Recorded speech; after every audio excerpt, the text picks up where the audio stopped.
두아디라에 남아있어 이 교훈을 받지 아니하고 소위 사단의 깊은 것을 알지 못하는 너희에게 말하노니 다른 짐으로 너희에게 지울 것이 없노라. 다만 너희에게 있는 것을 내가 올 때까지 굳게 잡으라. 아멘. 하나님께서는 골로새서 1장 23절을 통해서 우리에게 이렇게 말씀하고 계십니다. 만일 너희가 믿음에 거하고 터 위에 굳게 서서 너희 들은 바 복음의 소망에서 흔들리지 아니하면 그리하리라. 이 복음은 천하 만민에게 전파된 바요 나 바울은 이 복음의 일꾼이 되었노라 하고 말씀하고 있죠. 우리가 믿음에 거하고 하나님의 말씀의 터 위에 굳게 서서 들은 바 복음의 소망에서 흔들리지 아니하는 우리가 되어야 한다고 선언을 하고 있는 것입니다. 오늘 우리들에게 중요한 것이 무엇입니까? 오늘 우리에게 중요한 것은 하나님의 말씀 위에 굳게 서는 것입니다. 하나님의 말씀대로 믿고 순종하는 것입니다. 우리가 아무리 열심을 내어도 주님 앞에 죽기까지 할지라도 하나님의 말씀 위에 굳게 서지 못하고 말씀대로 믿고 순종하지 못하면 우리의 믿음은 헛되고 주님 앞에 인정을 받을 수 없지요. 그래서 오늘 주님께서는 두아디라 교회에도 너희에게 있는 것을 굳게 잡으라고 말씀하는 것을 보게 되어집니다. 오늘 우리는 두아디라 교회에 보낸 편지에 대해서 살펴보고 있습니다. 예수님은 두아디라 교회에 어떤 모습으로 나타나셨습니까? 첫째는 불꽃 같고 발이 빛난 주석 같으신 이로 나타나셔서 세상을 꿰뚫어 보시고 심판하시는 주님이라고 말씀하고 있죠. 그런가 하면 사랑과 믿음과 섬김을 하시는 주님으로 나타나셨죠. 우리들이 주님을 위해 행하는 모든 것들을 낱낱이 기억하시는 주님이시라는 이야기입니다. 그런가 하면 이세벨의 용납을 책망하시는 주님으로 나타나셨죠. 하나님의 말씀대로 믿고 순종해야 할 우리가 말씀을 떠나 우상을 섬기는 일들을 하나님은 결코 용납하지 않는다는 사실입니다. 그런 그들에게 주님은 회개의 기회를 주신 이로 나타나시죠. 죄를 지었다고 바로 심판하고 멸하시는 것이 아니라 그들에게 회개할 기회를 주어서 회개하시는 주님이시지요. 그러면서 각 사람의 행위대로 갚아주시는 이로 나타나셔서 우리가 선을 행하면 선을 행한 대로 악을 행하면 악을 행한 대로 갚아주시는 주님이시라고 선언을 합니다. 그러기에 오늘 우리는 하나님 앞에서 선을 행하는 우리들의 삶이 되어 주님이 주신 은혜와 복을 누리고 사는 우리가 되어야 할 것입니다.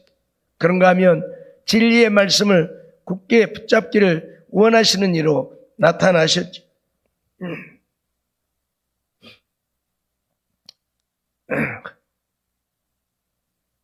다섯 번째, 각 사람의 행위대로 갚아주시는 여섯 번째인데 잘못됐습니다. 진리의 말씀을 굳게 붙잡기를 원하시는 주님으로 나타나셨습니다. 우리가 하나님을 알고 하나님을 믿어 구원을 얻게 되는 것은 하나님의 말씀이지요. 그러기에 주님은 믿음의 백성들이 이 세상 풍조에 요동하거나 사단의 쾌락에 마음을 빼앗기지 않고 말씀을 굳게 믿고 말씀을 굳게 붙잡고 말씀대로 순종하여 살기를 원하고 계신다는 사실입니다. 그래야 믿음의 백성으로 인정받고 하나님이 주신 은혜를 누리고 살게 되어지기 때문이죠. 그러나 많은 사람들이 하나님의 말씀을 제쳐두고 세상의 논리를, 인간의 논리를 쫓아서 살려고 하기 때문에 문제가 되어지지요. 오늘 본문 25절 말씀 보면 다만 너희에게 있는 것을 내가 올 때까지 굳게 잡으라고 말씀을 하십니다. 두아디라 교회에는 이세벨을 추종하는 무리들이 있었지만 그러나 남은 무리들도 있었습니다. 이세벨을 추종하여 우상을 섬기지 아니하고 믿음을 지켜 사는 자들이 있었습니다. 그들에 대해서는 주님이 내가 너희에게 요구할 것이 없다고 말씀을 하시지요. 그런데 그들을 향해서 너희에게 있는 것을 내가 올 때까지 굳게 붙잡으라고 말씀을 하십니다. 그 말씀은 너희에게 있는 것이란 하나님의 말씀이고 그 말씀을 굳게 붙잡으라는 것이고 그 말씀 위에 굳게 서라는 것입니다. 말씀이 아니면 그 어떤 것도 주님 앞에 인정을 받지 못하기 때문에 말씀만 믿고 말씀을 굳게 붙잡고 그 말씀대로 순종하고 살라고 선언하고 있는 것입니다. 언제까지요? 주님 오실 때까지. 내가 올 때까지 굳게 붙잡으라. 그렇습니다. 말씀을 굳게 붙잡은 자들은 어떤 경우에도 믿음에서 흔들리지 않을 것입니다. 내가 설령 죽게 되어진다 할지라도 그 말씀을 굳게 붙잡고 있기 때문에 흔들리지 않을 것입니다. 그러나 말씀에 굳게 서지 못한 자들은 곧바로 넘어지게 되어지고 그래서 믿음을 잃게 되어지고 버림받게 되어지는 일들까지 있다는 사실을 우리는 잊어버리지 말아야 합니다. 이번 날 새벽에도 말씀을 드렸지만 우리가 잘 아는 대로 엘리가 하나님 앞에 버림받은 이유가 무엇입니까? 제사장이 되어서 제사장으로 살면서도 하나님 앞에 버림받은 것은 하나님의 말씀대로 행하지 않았기 때문입니다. 자식들이 저주를 자청함에도 그들을 책망하고 그들을 바른 길로 인도하지 아니하고 그저 인간의 정에 매여서 그들을 두둔했을 뿐입니다. 그러기에 엘리는 그의 아들들과 함께 하나님의 버림을 받고 멸망을 당하게 되어졌던 사실을 우리는 잊어버리면 안 됩니다. 제사장이라도 하나님 앞에 버림을 받았음을 오늘 우리는 기억하면서 오늘 우리들 하나님의 말씀대로 믿고 하나님의 말씀에 굳게 서지 않으면 안 된다는 사실을 잊어서는 안 될 것입니다. 사도행전 14장 22절 23절 말씀을 보면 제자들의 마음을 굳게 하여 이 믿음에 거하라 권하고 라고 말씀하고 있는데 바울 사도가 에베소를 떠나가면서 제자들에게 그들의 마음을 굳게 했다. 그리고 이 믿음에 거하라고 권했다. 무슨 말입니까? 하나님의 말씀의 믿음입니다. 세상 논리의 믿음이 아닌 하나님의 말씀의 믿음, 이 믿음에 거하라 권했다. 그들에게 말씀을 가르치고 말씀을 전하고 그래서 제자들의 마음을 굳게 해서 이 말씀을 떠나지 말고 이 말씀의 믿음에 거하라고 권했다. 우리가 하나님 나라에 들어가려면 많은 환난을 겪어야 할 것이라 하고 우리가 환난을 당할지라도 이 말씀을 붙들라고 말하고 있는 것입니다. 이 말씀에 굳게 서라고 말하고 있는 것입니다. 그러면서 각 교회에서 장로들을 택하여 금식 기도하며 저희를 그 믿음 바 주께 부탁을 했다. 제자들이 이 말씀에서 떠나지 않고 이 말씀대로 믿고 순종하여 살기를 위해서 금식 기도하면서까지 그들을 믿음 바 주께 부탁을 했다고 선언을 하고 있어요. 그러니까 오늘 우리가 말씀 위에 믿음 위에 굳게 서려고 하면 주님 앞에 끊임없이 기도하는, 때로는 금식하면서라도 기도하는 우리가 되어서 말씀 위에 굳게 서야 한다. 그것을 우리에게 가르치고 있는 것입니다. 말씀드리지만 우리가 하나님을 믿어도 하나님의 말씀대로 믿지 않는다면 그 믿음은 헛된 믿음이요. 우리가 하나님을 믿어도 말씀대로 순종하지 않으면 행함이 없는 믿음이 되어지기 때문에 그 믿음 또한 허물뿐인 믿음입니다. 그러기에 오늘 우리는 하나님의 말씀대로 믿고 믿었으면 그 말씀대로 순종하는 우리의 삶이 되어져서 하나님을 기쁘시게 하는 우리가 되어야 함을 가르치는 것이에요. 그래서 바울 사도와 함께 그 제자들도 복음을 전하는 일에 열심을 다했지만 복음만 전하지 아니했고 가는 곳마다 하나님의 말씀을 가르치고 또 가르치고 가르쳐서 그들로 하여금 말씀 위에 굳게 서서 그 말씀 붙들고 살기를 원하셨지요. 오늘 우리가 하나님 앞에 나와 예배를 드리는 이유도 무엇입니까? 그저 하나님 앞에 나 왔습니다 하고 눈도장 찍으려고 온 것 아니지 않습니까? 하나님을 섬기고 예배하기 위해 왔지만 또한 하나님의 말씀을 듣고 그 말씀대로 내가 순종하여 살기 위해 하나님께 나온 것입니다. 그러기에 오늘 우리는 하나님의 말씀을 청종해야 하고 말씀을 들었으면 그 말씀을 내 마음에 새기고 또 새겨서 그 말씀대로 순종하고 살아야 하는 것입니다. 그렇기 때문에 예배 시간에는 딴 생각하지 말고 하나님 앞에 예배하는 일에 집중하고 말씀을 청종해야 한다. 그런 말씀이지요. 사도행전 15장 32절로 35절 말씀도 보면 유다와 실라도 선지자라 여러 말로 형제를 권면하여 굳게 하고 라고 했습니다. 유다와 실라도 선지자로서 여러 하나님의 말씀으로 형제를 권면하여 그 말씀 위에 굳게 했다. 그렇게 선언을 합니다. 얼마 있다가 평안히 가라는 전송을 형제들에게 받고 자기를 보내던 사람들에게로 돌아가되 바울과 바나바는 안디옥에서 유하며 다수한 다른 사람들과 함께 주의 말씀을 가르치며 전파하니라고 선언을 하지요. 주의 복음을 믿었던 자들마다 자기들만 믿는 것이 아니라 다른 사람들도 믿기 위해서 말씀을 전파했고 말씀만 전파한 것이 아니라 그 말씀을 가르치는 일에 그들은 전심전력을 했다 그 말입니다. 왜요? 말씀을 모르면 잘못된 생각들을 하게 되어지기 때문에 그래요. 제가 오늘 주보에도 아프리카에서 온 선교사의 편지를 기록하면서 그런 말씀을 잠깐 기록했습니다만 거기 어떤 신실한 목회자가 있는데 잘못된 생각을 가졌던 것 같아요. 두 번째 부인을 가지려고. 근데 왜 그들이 그런 생각을 하느냐? 이 짐바브웨에 사는 사람들이 이 일부 다처를 굉장히 옳은 것으로 여기고 생각을 한다는데 사람들뿐만 아니라 이 목회자들까지도 그런 생각을 한다는 거예요. 왜 그런가 했더니 구약에 나오는 이런 말씀들 많이 있잖아요. 뭐 아브라함부터 시작해서 후처들을 많이 두었잖아요. 그런 말씀만 보고 후처를 두어도 되는구나. 일부 다처를 해도 되는구나. 그런 생각을 하는 것 같아요. 말씀을 바로 알지 못하니까 그러죠. 말씀을 바르게 알면 결코 그리하지 않을 텐데 잘못 아니까 그 말씀만 보고는 후처 두어도 된다. 그래서 오늘 우리들에게 말씀이 얼마나 중요한가를 알게 돼요. 그래서 사도들도 이렇게 말씀을 가르치는 일에 전심전력을 했다는 사실을 우리는 잊지 말아야 합니다. 왜요? 그 말씀 위에 바로 서라고. 말씀 위에 굳게 서서 말씀대로 믿고 순종하라고요. 고린도전서 15장 2절 말씀을 보면 너희가 만일 나의 전한 그 말을 굳게 지키고 헛되이 믿지 아니하였으면 이로 말미암아 구원을 얻으리라 선언을 하지요. 나의 전한 그 말을 굳게 지키고 헛되이 믿지 않았으면 구원을 얻는다.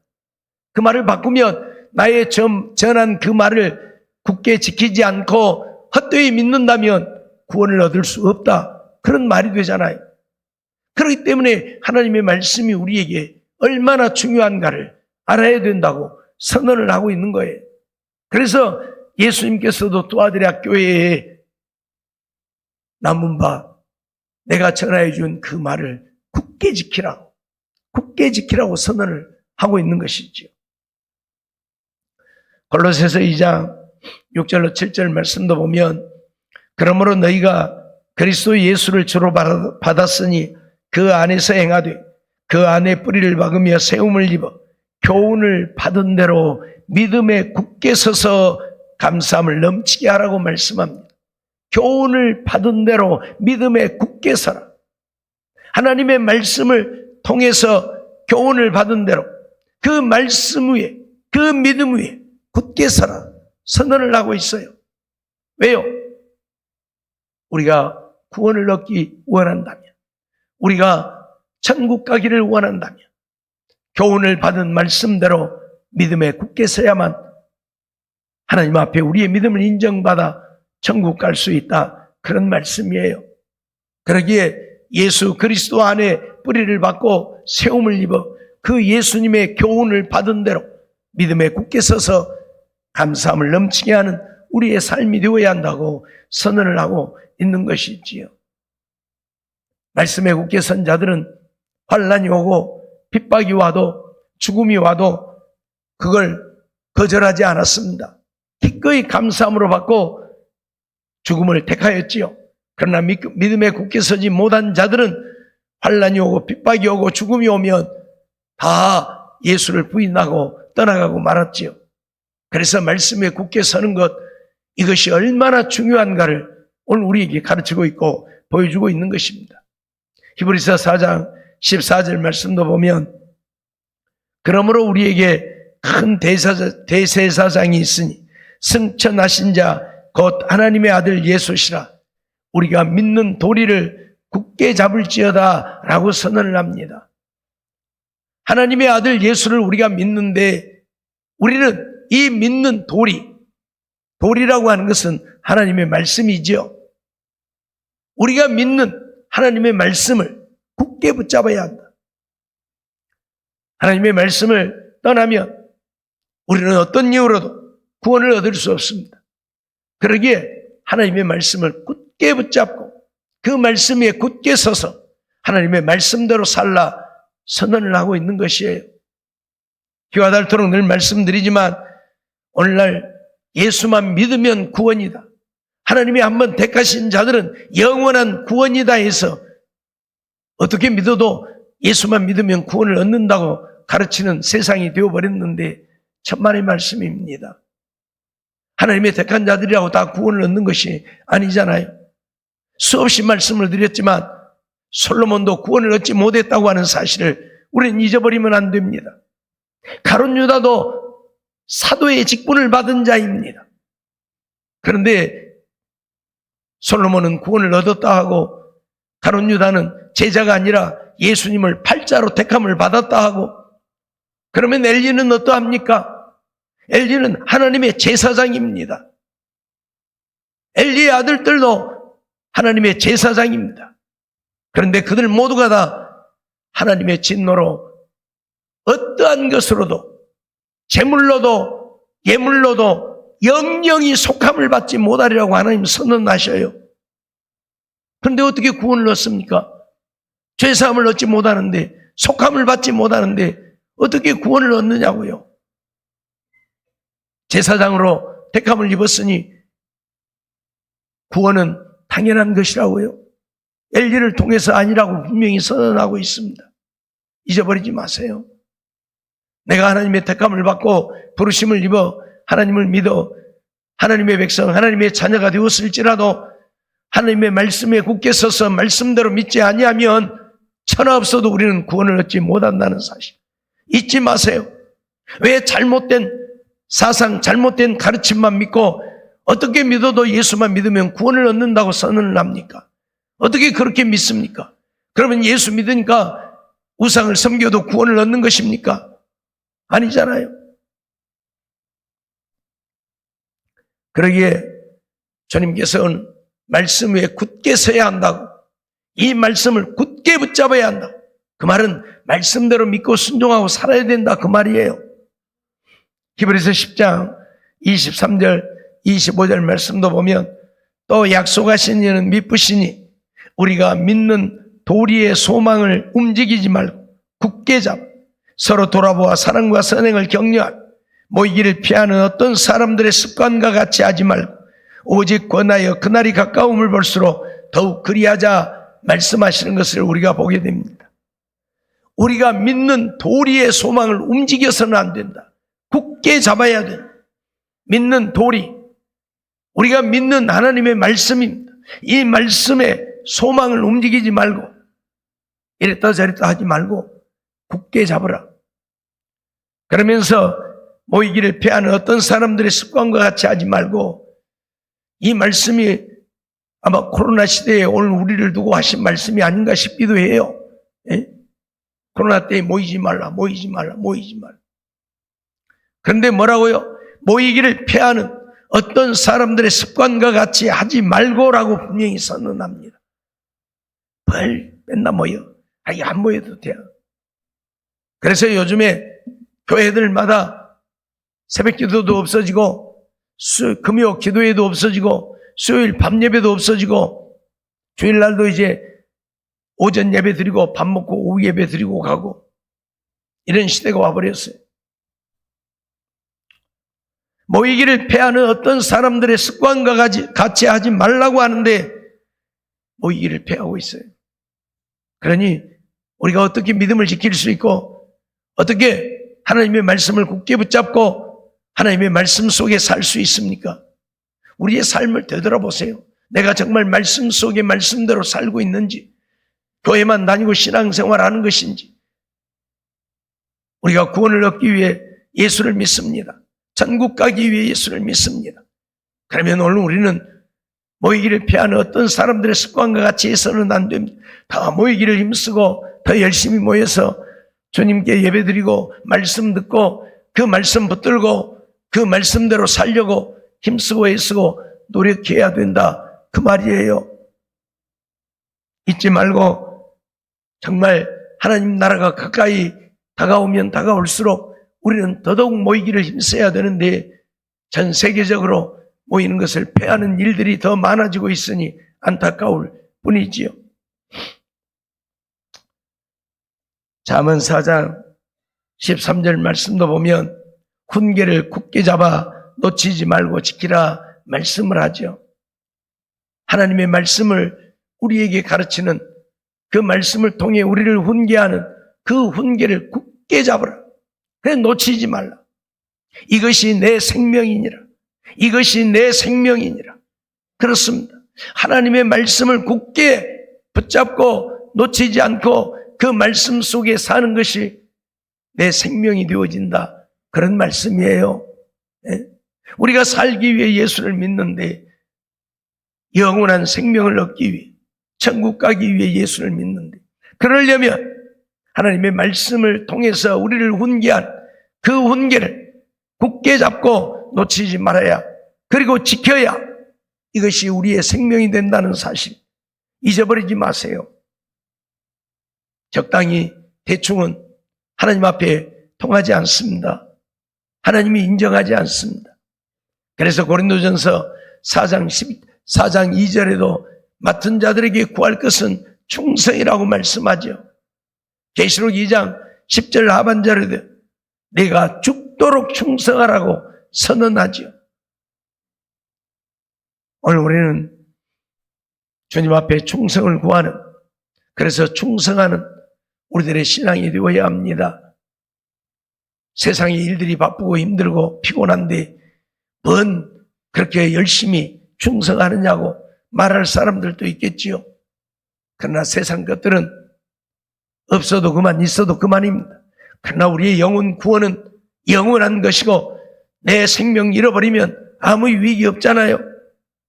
주님 우리에게 무엇라고 말씀합니까? 온 천하를 얻고도 내 목숨을 잃으면 무엇이 유익하리요? 라고 말씀하잖아요. 그러죠? 천하를 얻기 위해 밤낮 동분서주하며 힘쓰고 애써서 천하를 얻었다 한들 나 죽어버리면 천하가 무슨 유익이 있습니까? 아무런 의미가 없어요. 아무런 의미가 없다고요. 마찬가지로 우리의 영원한 생명 잃어버리면 무슨 유익이 있습니까? 세상건 육신의 것을 위해 힘쓰고 애쓰다가 내 영혼 구원 얻지 못하면 무슨 유익이 있냐 그 말이에요. 지옥의 형벌뿐인데 우리가 이것을 어떻게 감당할 것입니까? 그러기에 주님은 천하보다도 우리의 영원한 생명을 귀하게 여기고 우리의 생명을 귀하게 여긴다면 오늘 우리는 믿음을 굳게 해야 한다. 하나님의 말씀을 굳게 붙잡고 그 말씀에 굳게 서서 믿음에서 떠나지 않아야 된다 말씀하고 있어요. 잊어버리지 말고 더 열심히 하나님의 말씀을 보고 듣고 배우고 그 말씀 순종하는 일에 힘써서 주님께 인정받는 우리들의 삶이 되어지지 않으면 안 될 것입니다. 욥기 2장 9절 보면 그 아내가 그에게 이르되 당신이 그래도 자기의 순전을 굳게 지켰느냐 하나님을 욕하고 죽으라 그렇게 말하는 것을 보게 되죠. 욥이 온몸에 악창이 나서 사람의 몰골이 아니었습니다. 간지러움을 해결할 수 없으니까 기아 조각을 주워다가 간지러우면 긁고 긁으면 터져서 피가 흐르고 온몸이 그러니 닦아봐야 소용도 없고 그래서 내버려 두면 그것이 엉기고 그러면 그 속에 구더기가 기어다니는 인간이 아닌 모습이 되어졌죠. 이런 모습을 본 욥의 아내는 욥을 향해서 그래도 당신이 하나님을 믿는 믿음을 지킬 것이냐 그 말이에요. 자기의 순전을 굳게 지키느냐 그 말은 하나님을 믿는 믿음을 지킬 것이냐 그 말이에요. 차라리 그런 하나님 욕하고 죽어버려라 그 말이에요. 그런 하나님 욕하고 죽어라. 그러나 욥은 끝까지 믿음을 지켰지요. 그대의 말이 어리석은 여자 중 하나와 같다. 이 어리석은 여자야 그 말이에요. 우리가 하나님께 복을 받았으니 우리가 하나님 앞에 저주도 받지 않겠느냐? 그런데 하나님이 우리에게 복을 주실 때에는 할렐루야 아멘 하고 좀 힘들다고 하나님을 욕하라고 죽으라고 하느냐? 그 말이에요. 그래서 욥은 그의 믿음을 끝까지 잃지 않았지요. 하나님을 욕하지 않고 저주하지 않고 하나님을 향해 원망하지 않고 그는 믿음을 지켰습니다. 그래서 그의 말년에 욥은 갑절의 복을 받았지요. 하나님이 어마어마한 복을 욥에게 주었습니다. 우리가 살다 보면 좋은 일만 있는 것은 아니죠. 하나님을 믿는다고 다 잘 되어지고 다 형통하면 하나님 안 믿을 사람 누가 있어요? 그죠? 아프지도 않고 병들지도 않으면 하나님 안 믿을 사람 누가 있어요? 다 믿을 거예요. 그런데 그러기에 하나님은 그러지 않아요. 믿는 자들에게도 고난도 주시고 시련도 주시고 병도 들게 하고 그것을 어떻게 믿음으로 이기느냐를 보시는 것이지요. 오늘 우리는 하나님이 주신 시련들을 믿음으로 이겨갈 수 있는 우리가 되어야 한다는 이야기입니다. 우리가 믿음을 잃어버리면 모든 것을 다 잃게 됩니다. 세상 선전에 건강을 잃으면 모든 것을 잃은 것이라 그러죠. 옛날에 어마어마한 부잣집 마님이 세상 그 좋다는 것은 다 사다가 쟁여놓고 그거 보는 재미에 그릇도 아주 비싼 그릇들 좋은 그릇은 다 사 그거 쓰지도 않잖아요. 그거 진열해놓고 그거 보는 재미에 좋다. 그런 재미로 살았어요.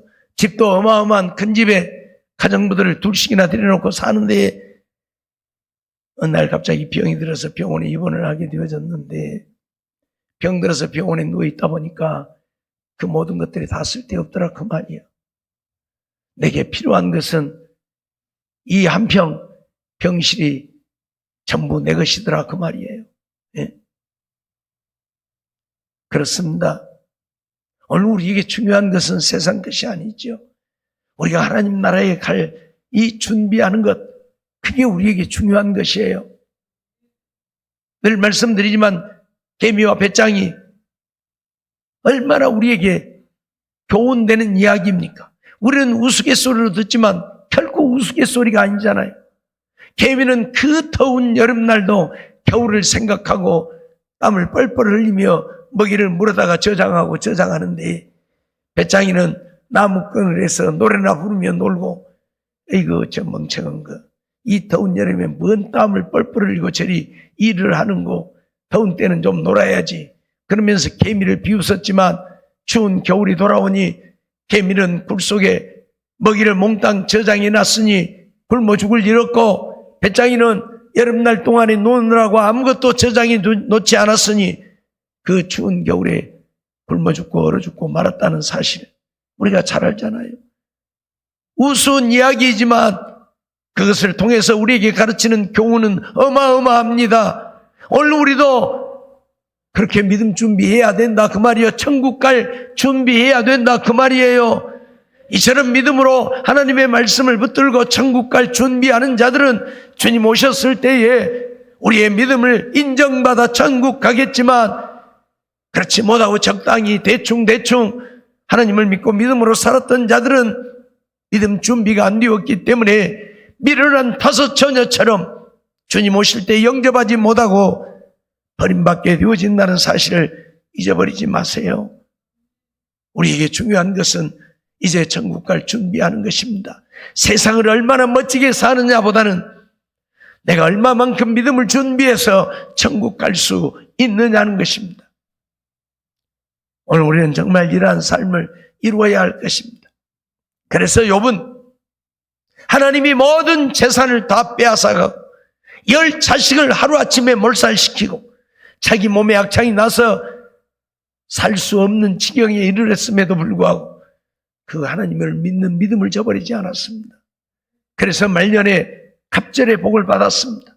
다윗도 시편 17편 4절 5절을 통해서 그런 고백을 하고 있죠. 사람의 행사로 논하면 나는 주의 입술의 말씀을 쫓아 스스로 삼가서 강포한 자의 길에 행치 아니하였사오. 나의 걸음이 주의 길을 굳게 지키고 실족지 아니하였나이다라고 고백을 합니다. 주의 입술의 말씀을 쫓아 스스로 삼가서 강포한 자의 길에 행치 아니했다. 하나님 말씀대로 했다 그 말이에요. 나의 걸음이 주의 길을 굳게 지키고 실족지 아니했다. 주의 말씀을 따라 살았다 그 말이에요. 내 걸음이 주의 말씀, 주의 가신 길을 걸어갔다 그 말이에요. 그래서 다윗은 하나님의 사랑을 입고 하나님의 은혜를 입고 하나님이 주신 복을 누리고 살다 하나님 앞에 가게 되어진 것입니다. 오늘 우리도 이 땅에 사는 날 동안에 하나님의 말씀대로 믿고 하나님의 말씀을 굳게 붙잡고 그 말씀 속에 사는 우리가 되어져서 더 열심히 하나님 앞에 충성함으로 우리의 믿음을 인정받아 이 땅에서도 복을 누리고 살고 주님 부르실 때에는 하나님 나라에 갈 수 있는 주님 앞에 가서 잘하였도다 착하고 충성된 종이라 인정받아 큰 상을 얻고 면류관 쓰고 하늘의 영광을 영원히 누릴 수 있는 우리 모두의 삶이 되어지기를 주의 이름으로 축원합니다. 기도하겠습니다. 사랑과 은혜가 충만하신 하나님 감사합니다. 오늘도 저희들을 사랑해 주시고 주의 전에 부르시고 인도해 주시고 또 하나님 앞에 나와 예배드리며 말씀 듣게 하심을 감사합니다. 주신 말씀 우리 마음에 새기고 이 땅에 사는 날 동안에 주의 말씀을 굳게 붙잡고 말씀 위에 굳게 서서 흔들리지 않는 우리의 신앙이 되게 해 주옵소서. 환난과 핍박과 죽음이 우리 앞에 다가올지라도 말씀대로 믿고 말씀대로 순종하여 삶으로 우리의 믿음을 인정받아 하나님 나라에 갈 수 있는 우리 모두가 되게 해주시기를 원합니다. 오늘도 주께 나온 주의 백성들 일일이 기억해 주시고 우리가 주님을 섬기며 믿음으로 사는 일들이 때로는 피곤하고 힘들 때도 있겠지만 그럼에도 불구하고 주님 앞에 죽도록 충성하는 우리의 믿음이 되어져서 주님 보시기에 합당한 믿음의 사람들 되고 그래서 주님 앞에 설 때에 잘하였도다 착하고 충성된 종이라 인정받고 하늘의 영광을 영원히 누리며 살 수 있는 우리 모두가 되게 주시옵소서. 미사옵고 예수님의 이름으로 감사하며 기도하옵나이다. 아멘.